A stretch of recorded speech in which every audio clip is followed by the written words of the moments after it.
REA didn't go through our area until in 40-something. We used kerosene lanterns in the barn most of the time. So we sure were waiting for electricity. We pioneered in electricity, and we pioneered in telephone. In the early days of electric cooperatives, it took strength of mind, body, and spirit to bring electric power to the countryside.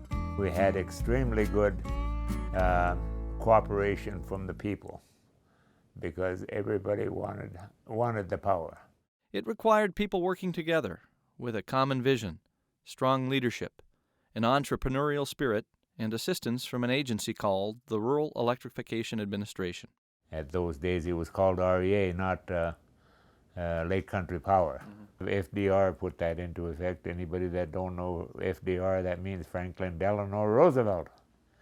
And the object is to give the farmers some electricity. That spirit of cooperation brought farmers, homeowners, and businessmen together in the quest to modernize rural Minnesota. There was not only a lot of work, but it took a little bit of Yankee know-how to do it. And members of Lake Country Power still benefit from the hard work and foresight of yesterday's co-op pioneers. Nobody had these lift trucks them days. You had to drill the holes by hand. That had to go down 8 feet. Put the pole to standing, a 30-foot pole, number 6 pole, put it right up in the hole by hand with nothing. I can still picture Clyde Ardeen digging holes along the road over there. We got power to our farm in 41. We built down there half a mile off the road, and now you can have everything in the country like you do in town. I can't get anybody to turn that rope maker crank, so it's better to have an electric. Yeah, you wouldn't be down here making rope without electricity. And I can go down here any time of the day or night and make a rope. You don't make any money on it, but it's fun. Just as it is today, clearing trees to plant poles in sedimentary rock and glacial swamps was a necessary and significant expense for early co-op members.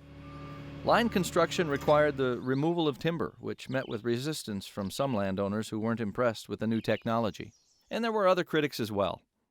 Gus Ardeen, an early co-op advocate, told author Howard Severson in 1962 that many people were highly skeptical in those days.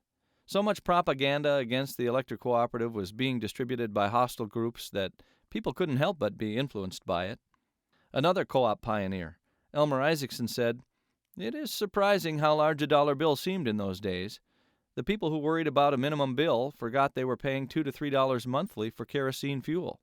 But we had a very hard time convincing them that electricity was very cheap."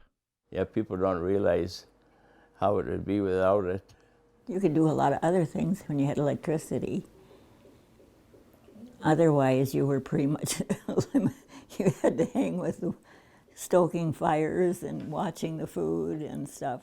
And just like the early days, co-op electricity makes barns and basements brighter, homes more comfortable, and businesses more competitive.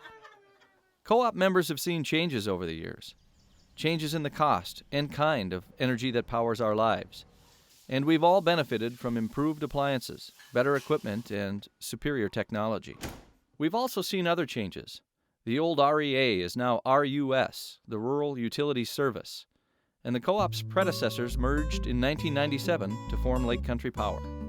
But one thing hasn't changed: the mission to provide members with safe, reliable, and affordable electric service in sparsely populated and densely forested rural areas. We are owned, governed, and served by members who directly use, pay for, and benefit from the co-op's electric service.